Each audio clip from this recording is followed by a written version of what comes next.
எம்பெருமான் கருப்பசுவாமியினுடைய திரு அருளை நோக்கி தன் எண்ணங்களெல்லாம் நிறைவேற வேண்டும் என்று ஆனந்தத்தோடும் பக்தி மிகுந்த எண்ணத்தோடும் இந்த திருக்கோவிலுக்கு வருகை தந்திருக்கிற எல்லா பக்தர்களுக்கும் நமது கோவிலின் அருள்மிகுந்த மகிமைகளை ஆனந்தமாக உலகமெங்கும் யூடியூப் மூலமாக பார்த்து பக்தியோடு வணங்கி கொண்டிருக்கின்ற எல்லா பக்தர்களுக்கும் நம் கருப்பசாமியினுடைய பெருங்கருணை அருள் கிடைத்து அவர்கள் எண்ணங்கள் நிறைவேறி இந்த பூவுலக வாழ்வை புனிதமாக அவர்கள் அனுபவித்து வர வேண்டும், நீங்கள் எல்லாரும் நல்லா இருக்க வேண்டும் என்று நினைத்து என்னாலும் நான் பிரார்த்தனை செய்து கொள்கிறேன். எப்பொழுதுமே தர்மம் அதர்மம், நீதி அநீதி, திருஷ்டம் அதிருஷ்டம், இப்படி நேர் எதிர் என்று தான் இந்த உலகத்தில் நிறைய விஷயங்கள் இருக்கிறது. நம்ம ஒரு சுவிட்ச் போட்டாலும் கூட பாசிட்டிவ் நெகட்டிவ் அப்படின்னு ஒரு எலக்ட்ரிக்கலில் கூட இருக்குது. பிறப்புன்னு இருந்தாலே ஆண் பெண் என்று எருபிரிவும் இருக்குது. இந்த மாதிரி எல்லா விஷயங்களுமே இந்த உலகமெங்கும் இருந்து கொண்டிருக்கு. ஆஸ்திகம் நாஸ்திகம், நாஸ்திகம் ஞானத்தை போன்றது, ஆஸ்திகம் பக்தி மயக்கத்தை போன்றது. இப்படி எத்தனையோ விஷயங்களெல்லாம் உலகத்தில் இருந்தாலும் நமக்கு வாழ்விலே நடந்து சென்ற புராண இதிகாச வரலாற்று சுவடுகளெல்லாம் ஒரு நீதியின் அடிப்படையிலேயே தான் ஒவ்வொரு புராணங்களில் உள்ள கதாபாத்திரங்களும் நடந்திருக்கிறது, வாழ்ந்து காட்டியிருக்கிறது. அதனுடைய மகிமைகளை நாம் இப்பொழுது தெய்வமாகவும் அருள் மிகுந்த ஒரு சக்தி மிகுந்த பிரம்மமாகவும் வணங்கி அதன் மூலமாக நம்முடைய எண்ணங்களை நிறைவேற்றி நம்முடைய பிறவி பயன்களை அடைந்து கொண்டு இருக்கிறோம் என்பதுதான் இதுவரை வாழ்வின் அனுபவங்களாகும். ஆனால் இந்த அனுபவ நிலைகளை எல்லாம் நாம் பார்த்து வருகிற பொழுது எத்தனையோ அவதார புருஷர்கள் தோன்றினாலும் சக்தி மகாத்மியத்திலே மகிஷாசுர மர்த்தினி, துர்காதேவி, பத்ரகாளி, இப்படிப்பட்ட ஒவ்வொரு பிறப்புகளும் நமக்கு அநீதிகளை அதர்மங்களை அசுரர்களை அழிப்பதற்கு காரணமாக வந்த அவதாரங்களாகும் என்பதுதான் மிகவும் முக்கியத்துவமானது. மகிஷாசுர மர்த்தினியை நாம் எடுத்து பார்க்கிற பொழுது மகிஷாசுரனை பற்றி பேசுவோம், பண்டாசுரனை பற்றி பேசுகிற பொழுது சண்டிகாதேவியை பேசுவோம், சாமுண்டீஸ்வரியை பேசுவோம். இப்படி ஒவ்வொரு விஷயத்திலுமே ஒவ்வொரு தெய்வங்களும் அதில் காட்சியளித்து கொண்டு ஒவ்வொரு அவதாரங்களாகவும் ஒவ்வொரு மகாத்மியமாகவும் நமக்கு நடந்திருக்கிறது. இதுதான் உண்மையான தத்துவங்களாகும். ஆனால் அதனுடைய அடிப்படைகளை பார்க்கிற பொழுது தான் அதற்கு ஒவ்வொரு காரணமும் ஒரு அதர்மவாதியினுடைய செயல்தான் இந்த அவதாரங்களை எடுக்க வைத்தது என்பது தான் இலக்கணமாக இருக்கும். இதுதான் உண்மை. மகிஷாசுரன் உலகத்தில் உள்ள மக்களை எல்லாம் மிகவும் துன்புறுத்தி மனிதனையே உணவாக சாப்பிட்டு மனிதனை வாழ விடாமல் தடுத்து தர்மநீதியோடு சாத்வீகமாக இருப்பவர்களுடைய வாழ்க்கையெல்லாம் போய் அழித்து அதர்மம் செய்து வேதநிலை செய்து கொண்டிருந்தான். அப்பொழுது ஒருவர் மூலமாக அவனுக்கு ஒரு செய்தி கிடைத்தது. உன்னை அழிப்பதற்கு பராசக்தின்னு ஒருத்தி இருக்கிறா, அவள் தான் உன்னை அழிப்பான்னு சொன்னாங்க. பராசக்தி என்னும் ஒருத்தி இருக்கிறாள், அவளையே நான் அழிக்க வேண்டுமே என்று நினைத்து அவன் ஒரு ஆங்காரமான ஒரு சூழ்நிலையை அவன் மேற்கொண்டான். ஆனால் சக்தியை அழிக்க வேண்டும் நினைக்கும்போது சக்தி அவன் கண்ணுக்கு தெரியவில்லை. அது உலகமெங்கும் பறந்திருக்கிற சக்தி என்பதை அவன் உணர்ந்து கொள்ளவில்லை.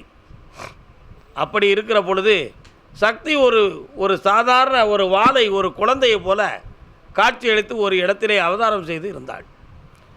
அப்படி அவதாரம் செய்திருக்கிற பொழுது வளர்ந்து வந்து கன்னிகா பருவத்தை எட்டி இருக்கிற பொழுது மகிஷாசுரன் தன்னுடைய வாழ்நாட்களை முடித்து கொள்ளக்கூடிய காலங்கள் வருகிறது என்பதை புரிந்து கொள்ளாமல் அந்த இளங்கன்னி சொரூபத்தில் இருக்கக்கூடியவளை தான் அடைய வேண்டும் என்ற காம மோகம் அவன் உள்ளத்திலே தோன்றியது.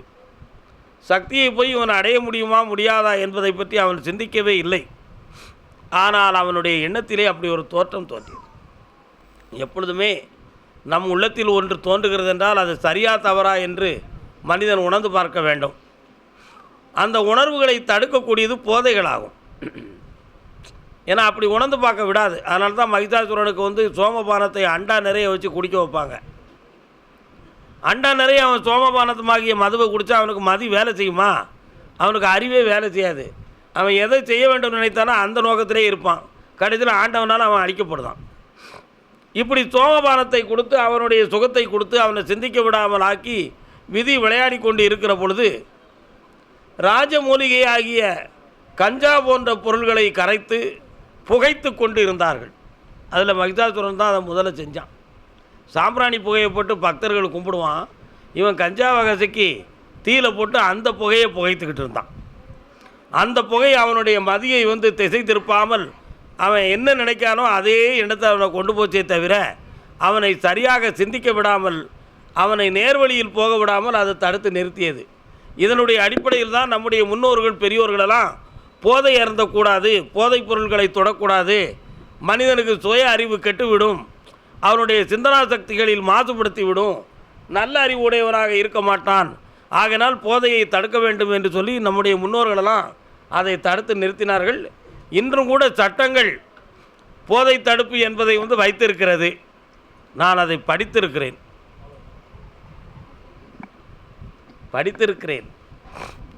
இப்படியெல்லாம் பற்பல விஷயங்கள் நம்முடைய அறிவை கெடுக்கக்கூடியதை நாம் வளர்த்து கொள்ளக்கூடாது என்று நம்முடைய சமூகத்தில் ஜனநாயக சட்டமும் இருக்குது, முன்னோர்களுடைய வழி மரபுகளும் கூட இருக்குது.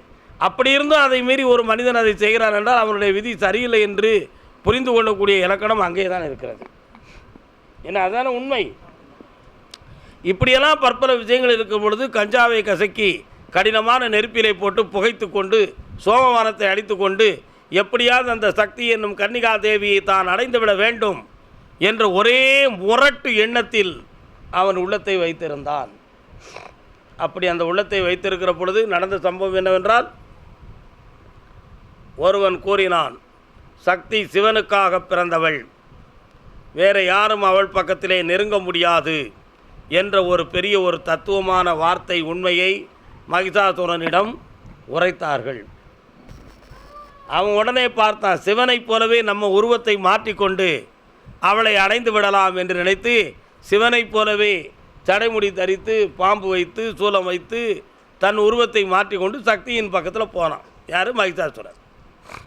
அப்படி போகிற சமயத்தில் சக்திக்கு இவன் சூரன் சிவனுடைய ரூபத்தில் நம்மளை அடைய வருகிறான், இது அதர்ம செயலாகும் என்று நினைத்து ஆங்கார சொரூபமாக 10 கரங்களோடு காட்சியளித்தாள்.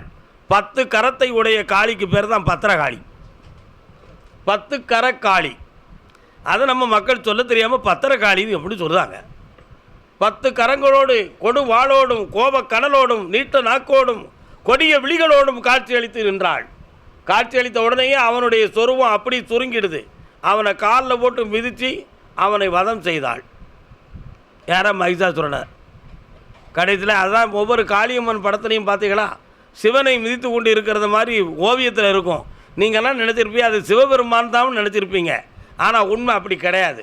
மகிஷாசுரன் சிவனைப் போலவே உருவம் கொண்டு அதர்ம செயலை செய்ய வைத்திருக்கும் பொழுது சக்தி எடுத்த அவதாரத்தில் அவனை அடக்கியது தான் அந்த அவதாரத்தின் மகிமையாகும். இப்படி ஒவ்வொரு அவதாரமுமே தெளிவாகவும் அதர்மத்தை அழிக்கிறதுக்காகவும் தான் அந்த உலகத்தில் தோன்றியிருக்கு. அப்படிப்பட்ட தெய்வீகத்தை தான் நாம் இந்த உலகத்தில் என்ன செய்தோம்? வணங்கி கொண்டு இருக்கிறோம். நம்முடைய உள் உணர்வுக்குள், நம்முடைய உள்ளத்துக்குள், நம்முடைய எண்ணங்களுக்குள் இறைவனை தியானம் பண்ணுகிற பொழுது அந்த சொரூபங்களை, இறைவனுடைய சொரூபங்களை என் இருதயத்துக்குள் நீ இணைவாயாக நினைத்து நம்ம தியானம் பண்ணோம்னா அந்த சக்தியுடைய உணர்வு சக்திகள் நம்முடைய இதய கமலத்துக்குள் பிரதிமை ஆகிரும், பதிவாகிரும். அப்படி பதிவாகிற பொழுது நம்முடைய ஆத்மாவுக்கு ஒரு தனிப்பட்ட ஒரு பிரதிபலிப்பு, ஒரு பிரதிபலிப்பான ஒரு சக்தி. இப்படியெல்லாம் இருக்கிற பொழுது நமக்கு எதிர்மறையாக வரக்கூடியவர்களை அது தடுத்து நிறுத்திவிடும். அந்த ஆற்றல்கள் எதிர்மறையாக வரக்கூடியவர்களை தடுத்து நிறுத்தும். அப்படி தடுத்து நிறுத்தக்கூடிய ஆற்றலை பெறுவதற்கு நமக்கு தெளிந்த மனம் வேண்டும், தெளிந்த அறிவு வேண்டும், தியானம் மிகுந்த மன வலிமை வேண்டும். இந்த வலிமைகளை நாம் அடைந்து தெய்வ நிலைகளை அடைந்து விட்டோம் என்றால் இந்த உலகத்தில் அதர்மம் அழிந்துவிடும், அநியாயம் அழிந்துவிடும். அசுரரை போல அடங்கா நிலை படைத்தவர்களெல்லாம் எவ்வளியிலேயோ அடக்கப்பட்டு விடுவார்கள். இதுதான் இதில் உள்ள உண்மைகளாகும்.